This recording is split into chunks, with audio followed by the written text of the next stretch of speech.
Huh. Okay. That's still a lot of students. It is. Yeah, it is. Okay, I just realized that every time I move to the chat to read what people have here, the recording stop and I have to start the recording again. So it's gonna be a challenging. I'm gonna let everybody continue to put their introduction in the chat and I will head back to, okay, to the slide. All right, let's see. Ken Nguyen, currently first year PhD student in chemistry, find the workshop useful in your bachelor degree in teacher education. Yeah, great. Welcome everybody. We have a very diverse group here in terms of discipline, so I hope that you will unmute yourself or type in the chat and chime in and share your experience so that we can learn from one another. So as I mentioned earlier, this workshop highlights three essential pillars for the idea of equitable grading and is accurate, bias resistant, and motivational. So these are the learning objective for us today. The first one is ally grading with an equity-minded teaching philosophy. So we spend some time discussing how your background and experience shape your teaching philosophy. And it's okay if you have not thought much about teaching philosophy. We have different level of educator here, right? We have first year PhD student, we have assistant professor, associate professor, experienced instructor. So it's good for us if you already have a teaching philosophy. I invite you to share so that the younger colleagues can learn from you.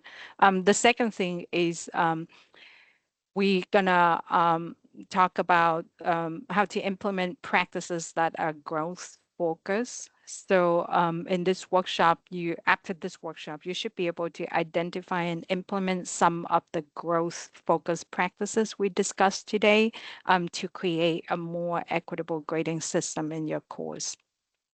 And then the last thing is develop strategy to evaluate the acquisition of knowledge and skill. So how can we best measure student acquire knowledge and skill and not just their compliance? We will discuss policy for late assignment. What are some of the equity issue involved in late work policy? What are some example of more equitable late work policy? So we're gonna go through all of those.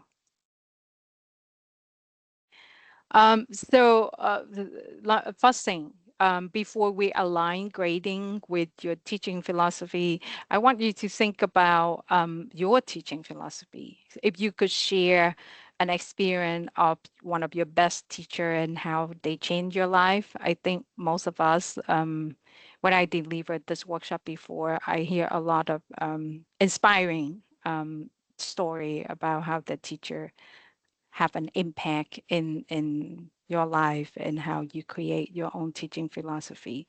So if anybody want to share, we have time for a couple people to share about their experience.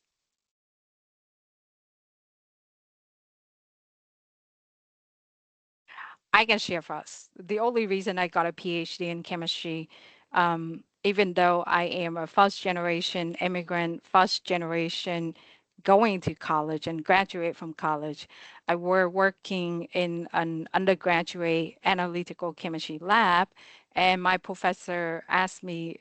He said that he didn't even told me he didn't tell me I was smart. He said, "You are better than all of my graduate students. Have you ever considered graduate school?" To which I respond, what is graduate school? Because I had no idea. Nobody in my family even graduate from college. So he looked at me, but he didn't laugh. He didn't make fun of me. He's like, okay, sit down, Lynn. And he walked me through and explained to me. So he changed my life because of him. I applied to graduate school and got my PhD in chemistry. And so now it changed my life. And so it's going to change the trajectory of my children's life too. And I will never forget that. All right, let's see. Brandon say, I always attribute my love of reading to my third grade teacher who took the time to help me find books that would interest me. Yeah, that's a beautiful story. Thank you for sharing that.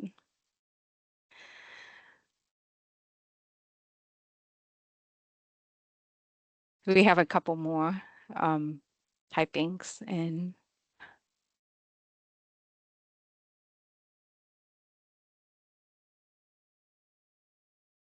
okay, Jacqueline wrote, I had a professor in undergrad who had a fun, honest, relatable approach to teaching while still remaining an expert in her field.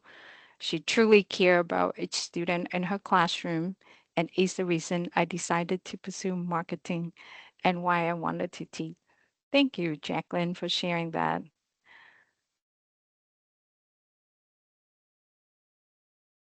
Great.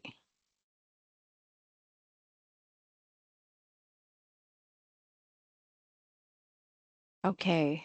Ira last. Did I say your name right? Ari, Ari. no problem. Ari. Okay. Ira is the person who did the This American Life Yeah, podcast, I think. yeah. I really like his podcast. Anyway, my Anyways, immediate I thought. can just say it since I'm Oh, oh, unmuted now. I sure, was just thinking of please. two professors I worked with when I was doing my PhD a long time ago now, and they were both like really hard professors in their undergraduate classes. Like they had a reputation for being very demanding and sophisticated and rigorous, and so on. But they were both so social and kind and personable, and they got laughs and jokes, and they really could kind of fill the room. Uh, I don't know, in a very social and sort of dynamic way. And I often think of them when I'm trying, struggling in front of an audience here or something. I want to, set high standards, but be approachable and social and sort of real and human with my students in a way that's effective. Yeah. Thank you so much for sharing that. Because one of the misconception is people thinking that equitable grading, that means you have to give up academic rigor. You have to make it easier. It's not about that. So I'm so glad that you shared the experience with your professor who have was just a very rigorous academically, but at the same time, they um, they were personable and social in way that welcoming student. That's good. So thank you for sharing that. So in this slide, I want to just well, you probably already know that, but if you don't, I want to present to you a couple of teaching philosophy, the principle behind the teaching philosophy. So on the left side of the screen, you see a quote from philosopher and educator Paulo Freire. He famously described knowledge as a gift bestowed by those who consider themselves knowledgeable upon those whom they consider to know nothing. Um, so teaching learning in this way, according to this philosopher, is a one-way process in which you, the teacher, deposit information and the student receive static information. So whatever you tell them, that's what they're gonna get. Now on the right side, um, is a different quote. So this one is from feminist pedagogies. So in their rejection of the tradition one way view of teaching and learning, a one way process for teaching and learning. So they want to emphasize inclusivity. So they recognize that knowledge socially produced and view teaching and learning as a more complex and social process that involve interaction, collaboration, and negotiation. So feminist pedagogy strive to include students in knowledge communities rather than placing the student outside of it. So the idea is students and teachers ideally learn with and from one another, co-constructing knowledge, both communal and contingent together. So just two different way of thinking about teaching and learning, right? So um, I'm just gonna pause a little bit here so you can take a look at this, and I'm gonna ask which one resonate more with your style of teaching philosophy, and if you're willing to share with the group a little bit about your teaching philosophy.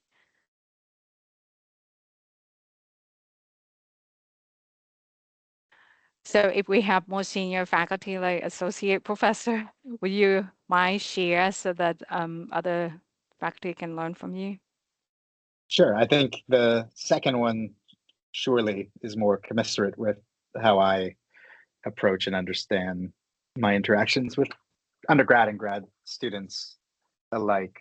I'm sympathetic to the first, the sort of blunt depositing of knowledge to people. I think there's a little bit of that in terms of in my like social science, political science discussion. I suspect in in other disciplines as well. But I think there has to be sort of a dynamic and social interaction if learning is actually going to happen, where you're learning how other people are reading what you want them to read and understand, you know, literally read, but otherwise just sort of take in knowledge and explore ideas together and so on. And that can be edifying as well. And also kind of speaks to how you're trying to figure out in negotiation how to develop knowledge with a class of very different people and so on. So I think that sort of like the dynamism there resonates with me. I think that could be a challenge to do effectively and systematically and so on, but Mhm. it resonates with me. Yeah, thank you for sharing that. For chemistry and perhaps for marketing too, it might be a little bit more straightforward. The first principle, because like in the STEM field in chemistry, you do have more experiences and knowledge, expertise knowledge in certain field. So let's see what Jacqueline's share here. The first quote encouraging for the start of the semester. Yes, for sure. Yes, yes, I see. Um, so that's just something to think about, right? It's gonna be discipline specific. It's gonna be depend on what you teach. Are you teaching science like chemistry? Are you teaching business marketing, or are you teaching social sciences, political sciences, and things like that. But just start thinking about your teaching philosophy. And I guess I encourage and challenge everybody to be open minded about different ways that different educators throughout history view teaching and learning.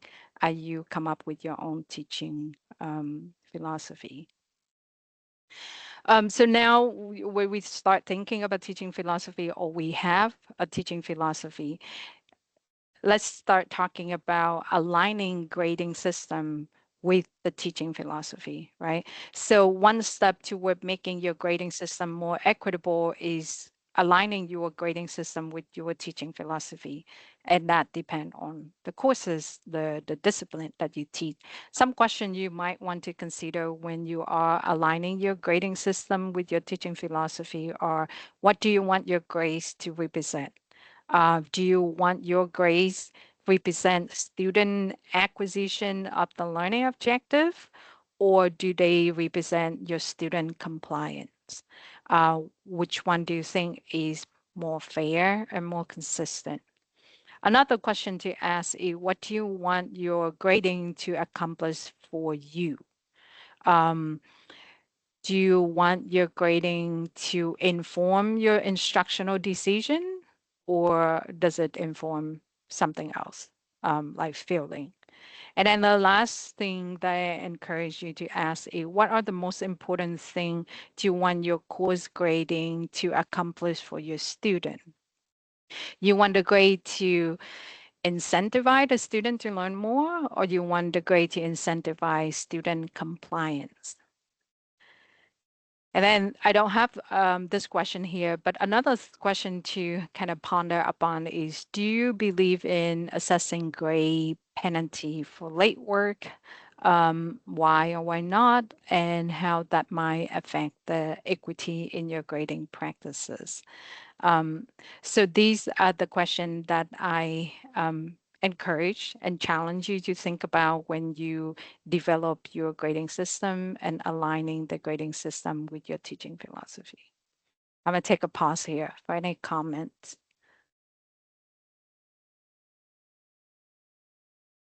All right.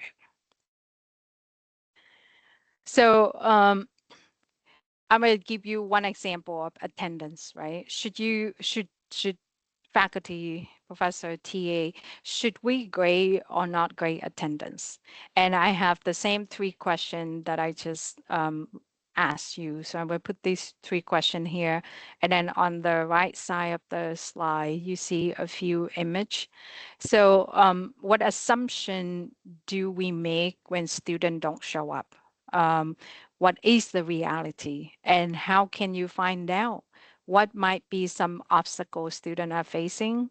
And sometimes they tell you if they trust you. Sometimes they don't tell you for whatever reason. So in the picture that I show here, it depicts things that my students have told me about their situation. So medical emergency, death of a loved one, court order, unexpected change in work schedule, issue with law enforcement, especially if you are Black student, if you have that identity, um, breakup, divorce, mental health problem. In the past, I taught class that have maximum capacity at 200 students, and my largest class is at 200. So I taught 200 students per section before. So I met a lot of situation. Um, and in the past, when students ask for, say, extension for homework, I at first I require them to provide evidence um, of their unfortunate event and unfortunate circumstances. Um, and I did it because that were the way when I were learning, that's what I have to go through. So I did the same thing. But then I start to realize that I can't do anything to help them. And so I feel bad, and I feel like the least I could do is to trust them and understand, be understanding and supportive of their unfortunate situation. So I stopped requiring evidence. And it's actually helped me too, because when you teach 200 students per section and you teach three sections, you have a lot of requests.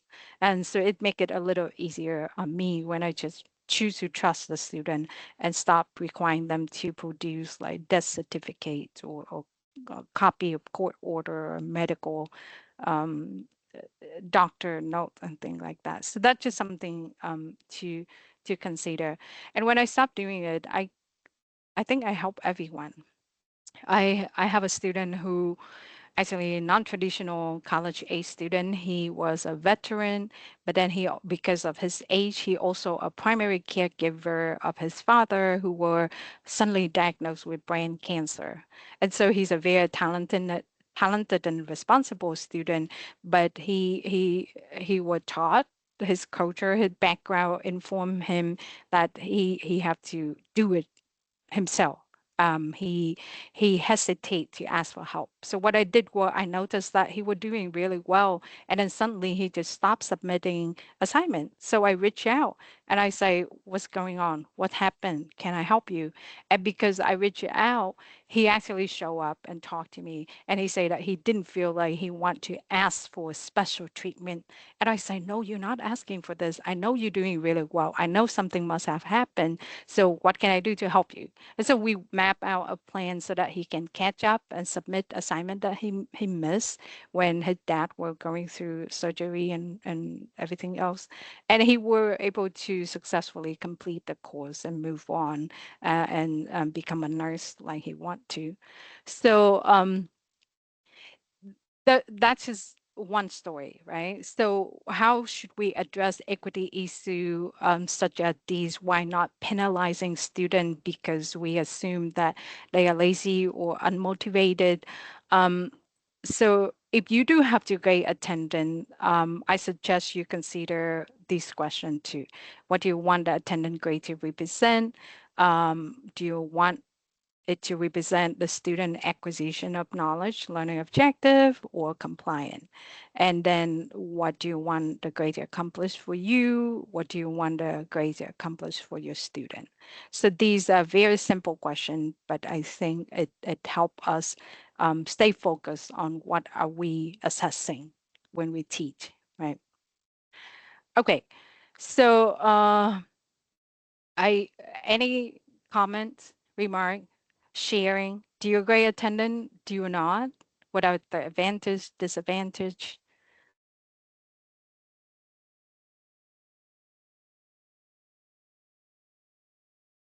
So I know we have a chemistry PhD student here. You do, if you have to teach lab, um, that's something that you have to attend the lab and teach, right? So there are courses that I know you have to grade attendance.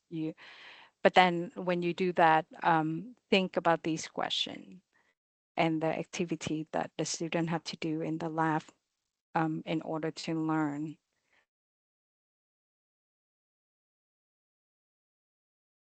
Okay, I see typing, so I'm gonna wait. I keep track of attendance, but with that many students, I rely more on participation activities that are graded in class. Yeah, that's an excellent way, right? Because when you have the activity in class, a graded activity is incentivize student to come to class and to learn. Um, Jacqueline, can you share a little bit more of these activity that you do in class for the group? Yeah, sure. I generally do a warm up activity in class just to get them started, get their brains moving. My class this semester is at 9:30, and if anyone else has taught at 9:30, your brains got to get moving fast. So that's some of them, but I also do I vary these a little bit. I do know that some of my students are because I do teach a principles of marketing class. That doesn't mean that all of my students are in the business building. So some of my activities are also mid or end of class that relate to the lecture of that day. So for example, next week I'm doing a SWOT analysis activity where students will get into groups and do a SWOT analysis for NIU, and that'll be graded. Um, it's more or less, did you participate versus did you get the answer right? I see. Yeah, and those are really good. You teaching them you using multiple good practices here. You have them in group, right? So you teach them Mm-hmm. how to work together in a group too. So thank you for sharing that. That's Mm-hmm. an excellent idea. Um, all right. So, oops. All right. So the next thing I want to discuss is the growth focus grading that I mentioned at the second pillar. So grading for equity is growth focus grading. So we focusing on accuracy, equity, and excellent. So the excellent part is the academic vigor that we don't want to lose. So I just give you two example. Fun example. So I try Google Bard now become Google Gemini. It's a generative AI, and I give it the prompt. So for the first one, the first prompt that I gave actually say write feedback to student who failed the first general chemistry exam, and so the AI gave me the feedback that you see in the orange box, the second feedback. It's say, I understand many of you are disappointed with your performance on the first general chemistry exam. I want to assure you that failing the first exam does not mean you cannot succeed in this course, and then blah blah blah. And I say I was shocked. I say, oh my God, this is very growth minded um, feedback. What I recall when I were in college 20 years ago were the first remark. Like my professor would come to class, like, I am very disappointed in in on your performance on the first exam. You need to study harder, come to class prepare. If you do not improve, you will fail this course. That was something that I heard when I were in school 20 years ago. But now this kind of feedback, I have to tell AI, write a traditional deficit mindset feedback to student who failed the first exam. And that's what I get. So it's funny, but I put it here to encourage my colleagues in chemistry that um, you need to do better because AI is encroaching into our field now, and that's a different conversation, right? But even the AI system know how to give a very growth focused feedback that yeah, if you fail the first exam, that doesn't mean you cannot succeed in the course. Here are some tips for improving your performance. So I think that we should do things as humanly as possible if we don't want our job to be replaced by AI. So just something to put out there to think. And I welcome pushback and challenge here too. Like, do you think, do you disagree with what I just said?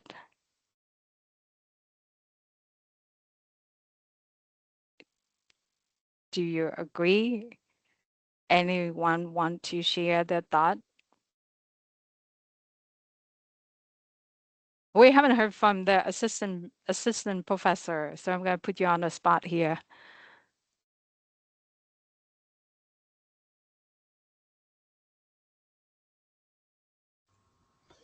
I can share. My name is Catherine Grant. I'm an English instructor teaching first year compositions.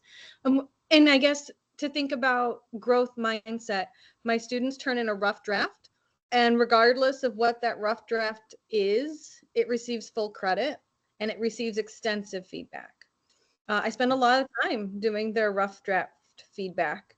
And then a week late, I typically get their feedback to them within 42 or 72 hours from that due date. And then within the week, 7 days from the rough draft due date, they have a final draft that is due. And the expectation is that they used the feedback from the rough draft to make improvements for the final draft, because that final draft is graded. And penalties and points lost can occur based on, whatever is or is not working. I see. Yes, that's an excellent example of growth focused grading, right? Because you give them opportunity and feedback so that they can learn from the feedback and then improve their writing. So thank you so much for sharing. Have you faced any challenges in terms of people using AI to do the work for them? And how do you deal with that? Yeah, it's a huge challenge. One of the ways that AI is still struggling for now, I'm sure they'll figure it out. AI doesn't integrate research well, so it's Okay. not introducing sources, it's not adding citations. So when you're reading it, if you have read, excuse me, if you've read enough research papers, you'll start to see that it doesn't feel like what you've asked your students to write. Um, and we just had the big talk on day one about the tool that is AI and how it can be helpful, but how the writing in the papers should be your words on the page. It can be helpful for brainstorming and generating ideas, but ultimately it needs to be their words. And there's consequences if it's not their words. And I said, Yeah. AI is wonderful. It's so awesome. Look at all of the critical thinking that went into designing this and developing it. And if you don't learn to critically think, who will design this next thing? Yeah. Yeah. It is a challenge. Thank you for sharing your experience. Brandon, I saw you hop on the screen for a little bit. Did you want to share something? Sure. Yeah. So I teach it's the upper level undergraduate special ed course. So these are students who are almost done with their bachelor's in education, and they're going on to student teaching in the following semester. So these are students who should be prepared to, or by the end of my course, should be prepared to be thrown into a classroom with kids with pretty extensive needs, and be able to manage them. So in my course, they have to go through, essentially, they have to do an entire assessment and intervention with a student. So they have to, from the front end, they have to identify a student, work with them, and then write essentially, and do observations and assess the student, and then develop a treatment plan for a kid with pretty extensive, either challenging behaviors or extensive needs. And uh, in that class, the way that it was kind of set up before I kind of took over the class, it was a major project that just had to be done by the end of the semester. And it's a really overwhelming, huge project that the students have to do. And so when I took over the course, what I decided to do was split it up into kind of four major parts that they turn in throughout the semester. And they essentially turn it in. So like let's say week 3 or week 4, all they have to submit to me is just identifying the student and some, basically just writing the profile of the student. They turn that into me, and I typically have about 30 students in that class, and they turn those in. They're anywhere between 5 and 10 pages, so not a whole lot for the first part of the assignment, but they turn it in. They get feedback from me, so I go through and I give feedback within a couple days, and then I always give them the chance to, in the next submission, they have to edit all the things that I gave them feedback on the previous assignment, and then also add the new material. So even if they didn't do well on, the one of the submissions, they get the opportunity to get some points back just on the next assignment by making those revisions. So it kind of incentivizes actually taking my feedback into account.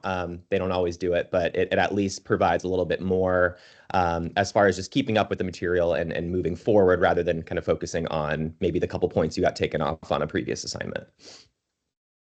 I love how you do it because, like, a lot of the time when the student fail to learn a learning objective, if we just give them a zero, then move on, they still don't learn that learning objective, right? What you're doing here is so beautiful because you give the feedback, hey, you short on these learning knowledge or objective, but here in the next one, do it.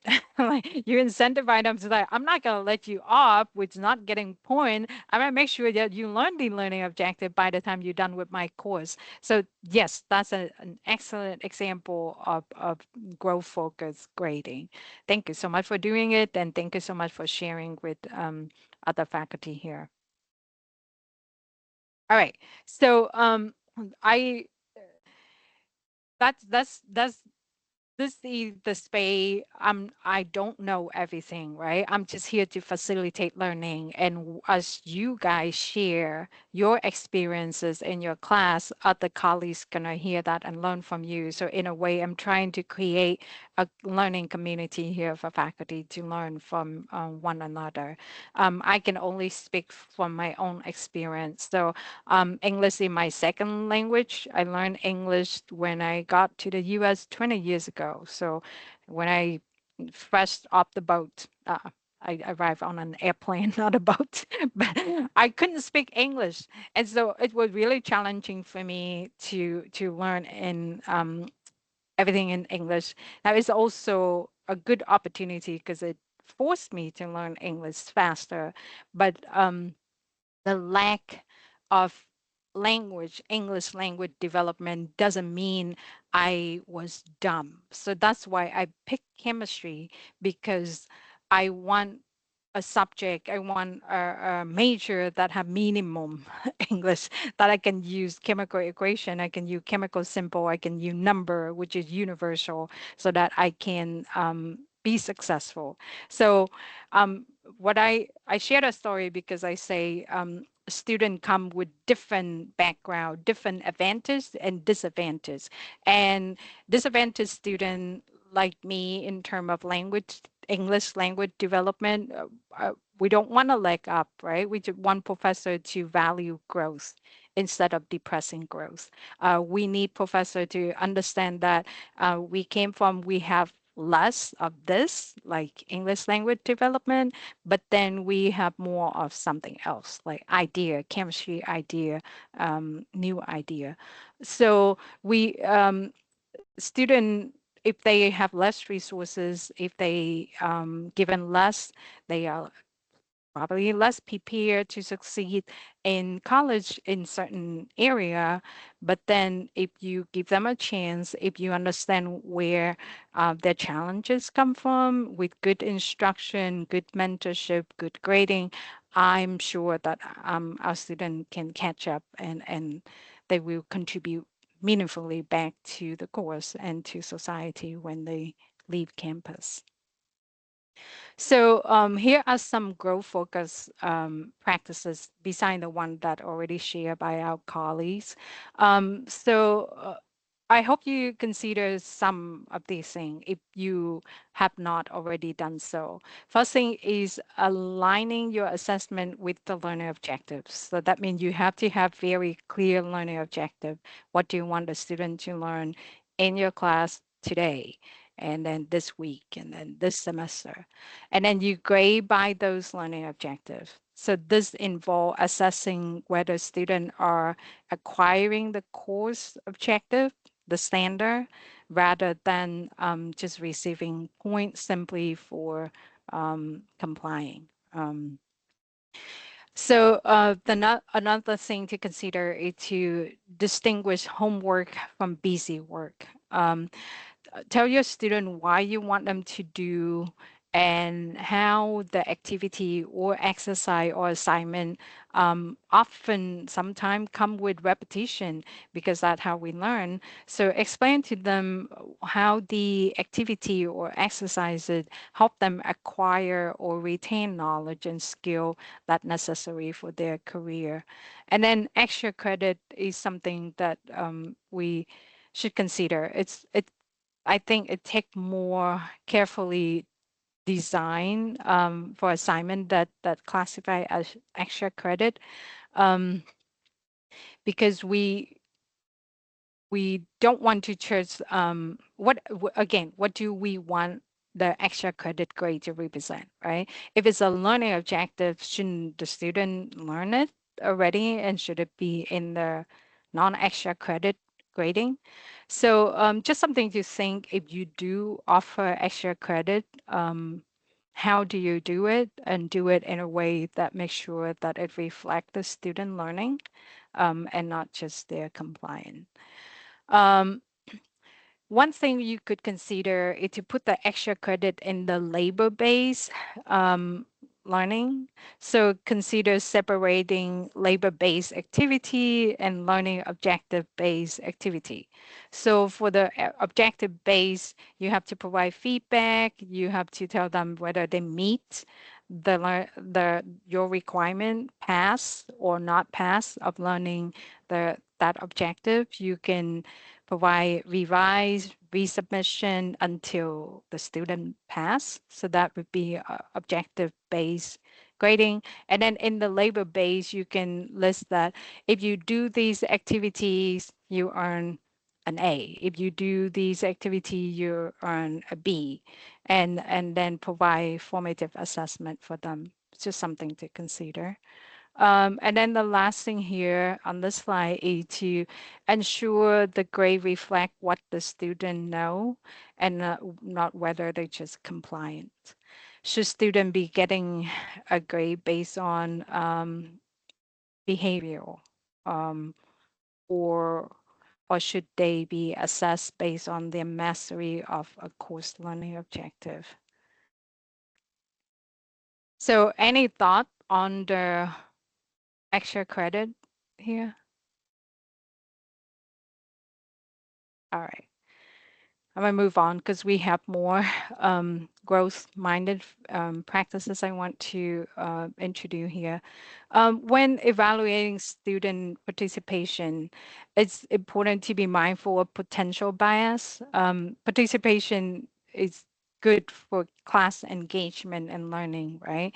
But consider that some student might find it difficult or uncomfortable to remain eye contact. I know some faculty remain students to make eye contact to show that they pay attention and they participating in class. But some student, if they on the spectrum of some neurodivergent neurodiversity, they might feel it uncomfortable to maintain eye contact, to speak up during class. So just consider when you grade participation, have you provide a lot of different options to participate? They could participate verbally, they could participate in writing, they could participate online using their mobile devices. Just think about the different things that would that that would make sure that your participation grading is equitable. Require retakes if student earn below certain grade. Brandon share one way to do it. This is a really good way because it's encourage student to continue the learning process rather than just earning a poor grade and then moving on and giving up, right? So this is one possible strategy. If student failed below the mastery level and did not demonstrate that they learned the learning goal, they will be asked to take another look at the course material and continue the learning process and retake the assessment, the the assignment, and you, a professor, can determine if they have progressed. So it's up to you. The new grade could replace the old one, or they get back some point like Brandon did. Um, But or if you average it, think about how that could potentially depress growth, because if they have a poor grade and then they learn from it using your feedback and then they do better, should we reward that? Reward the growth instead of depressing it. And then for group work, provide individual assessment for group work and not a group grade is a good practice. So collaboration is important. So group work shouldn't be avoided. However, a group grade doesn't indicate whether individual students have mastered the standards. So to be fair and equitable and have student grade reflect their learning, individual grades should be assigned for group work. And then value growth, not privilege or more resources or more access. So think about whether your grading practices inadvertently punish student with fewer resources. So we have our NIU students are very diverse. They come from all walks of life. And I have students in my class who say that in high school, they didn't have a chemistry teacher. They have somebody who teach chemistry for them, and that person say that everybody get a B, so don't worry about it. So essentially, all the students in that class, they didn't learn any chemistry, but they got a B. And so they come to my class less prepared, and I have to do a lot more review with those students to help them catch up. So just something to be mindful of and communicating with your student, and then think of the way that you can perhaps promote learning, like if you could use mode or median instead of averaging, or if you could weight the most recent assignment a little more than the previous one, or if you could drop the lowest exam, or if you could do away with zero and not giving zero and make the lowest score be your failing grade, which is 50 or 60, depend on your grading scale. Just something to think about. How can you value growth and not depressing growth? So some reflection here. We're going to stop. Are the reflection question for you to think about what we been talking, listening, and hearing here. How would the below practices affect your student grade? What if you weighting more recent performance instead of averaging it over time? Allowing retakes, replacing previous score with current score. Um, and this one is a suggestion. Some people try. I know of faculty here trying to stop giving out zero grade, and she really happy with the outcome of that little learning, teaching and learning practice experiment. Um, Using self-evaluation, peer evaluation, and reflection instead of grade. To see some of the practice in the ungrading practices.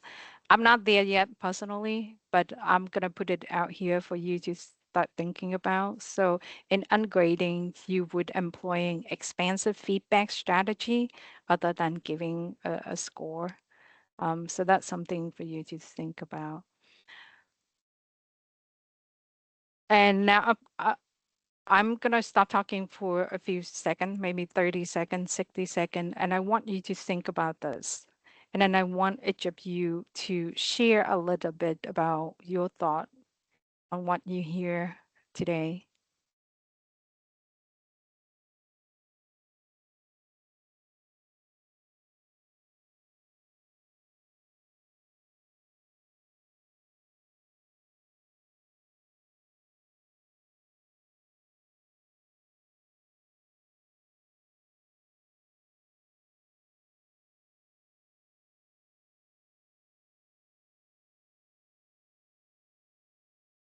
Anybody here try ungrading? Have you ever heard of that concept?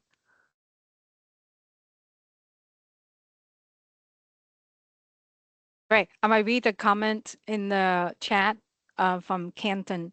Last semester, I want to succeed policy where I never gave zero. The lowest grade you could get is a 50%, and I was really happy with it. It make it possible to recover from missing a single assignment instead of making it hopeless to raise your grade. Kenton, if you are comfortable, please unmute yourself and share more. But if you can't, that's fine. I love I'm this. sure. Yeah, it's a really simple policy that I just list on my syllabus and talk with my students about, where I say, things happen in your lives. You have a family emergency pop up. You just forget about an assignment.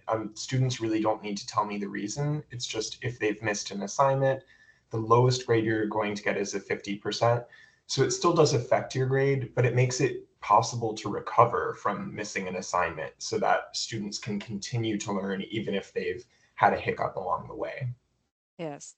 And from a mathematical standpoint, I'm a scientist, right? So like 90 to 100%, you get an A, 80 to 90, you get a B, and then 70 to 80, you get a C. It's by 10%, but then suddenly you drop all the way instead of from like 60 to 70 or 50 to 60, you drop all the way to zero. So how it make it very hard to get back up to the 70% where you're gonna get a C. If you drop from you're doing 10% point and then you drop a whooping 50% point. So what you're doing, Canton, is mathematically it make more sense to me. So thank you so much for doing that, and I'm very glad to hear that you were happy with this practice. Um, yeah, I when I have the opportunity, I would love to work with faculty who use this practice and then document it and turn it into a study, a research study on teaching and learning practices, because I do think that is going to help student, motivating student to catch up and learn. And Brandon did the same thing. Thank you so much. Let's see. It's really good. Yeah, it sounds simple, but it's help a lot of student. So, any other thought? So ditching zero, you get happy when you do that. That's good. Retake, replace the score with current score. Anybody try that?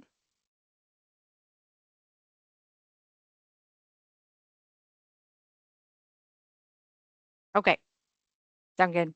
I'm just gonna assume everybody is okay with what you're hearing so far. So the last thing we're gonna talk about is policy for late assignment. Um, do ask what happened to you. Don't ask what is wrong with you. This is something that I heard at one of my training, and it stick with me. So, grading policy, you want to consider your grading policy through an equity-minded lens.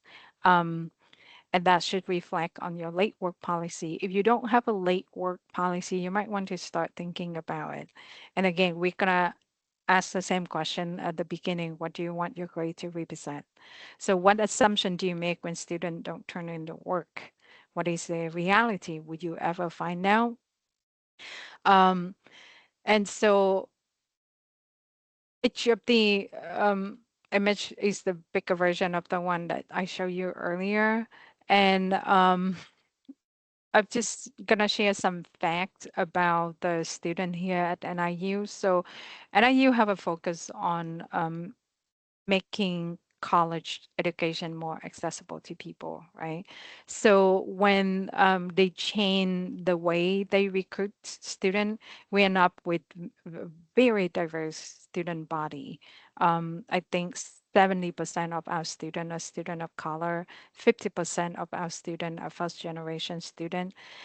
So we bring in a lot of students that we want to provide opportunity to have a better life. And kudos to the recruitment office for doing so, doing the job exceptionally well. But when you look at our graduation rate, it's still about 45 to 46% average over 6 years, and that's not good, right? So whatever that we can do as faculty, as educator, to actually bring in the student and can deliver the promise of an education that help them acquire a better job and have a better life, and all together as society we're going to have a better society with with everybody successful in the field that they choose. So, how should we address equity issues such as late penalty? Why not penalizing students just because we make some assumption and we never know if our assumption is true or not? Um, that's something for you to consider and continue to think about moving forward. Here are some options for equitable late work policy. Do you allow students to make requests for extension? Do you allow student late passes? You could have floating deadline. You could have work in progress, optional or self-selected homework. So think about some of these things and what you can do to help student learning. So the floating deadline can sometimes called flexible due date. So it's involved providing a range of due dates for work. So you can offer a student incentive to turn in the work early, because if they turn in by this date, they're gonna get more thorough feedback and early feedback so that they can work on this assignment for resubmission. Um, Optional or self-selected homework. This involve not grading homework, but rather providing it as an opportunity for students to learn and progress toward the course outcome ahead of the graded assignment. So there's a lot of things that you can consider here. Um, Effective communication about your grading policy, providing timely feedback, having grading rubric. These are some other ideas to consider when you develop your equitable grading practices. And CITO offers separate workshop on each of these topics. So we have offer workshop on providing feedback, offer workshop on building your grading rubric, and how to communicate effectively with your students. So you can check out our website and sign up for the workshop if you're interested in learning more. And last thing is reflection. So just think about your current grading practice. Um, what are some changes you like to make? Uh, what do you think of some of the topic that we raised during this workshop? And I take any question. It's okay if you just want to take thing away from here and go think about it and digest this, and then if I will share my contact information in a follow-up email, and please feel free to reach out if you'd like to have a conversation, talk more about this topic, or borrow the book on equitable grading. And yeah, thank you so much for spending time with me here today. I will send a follow-up email with the slides and the list of resources. And I really appreciate you taking your time here to improve your teaching and help changing lives. So stay warm and take care. You're welcome. Welcome. Bye. Thank you.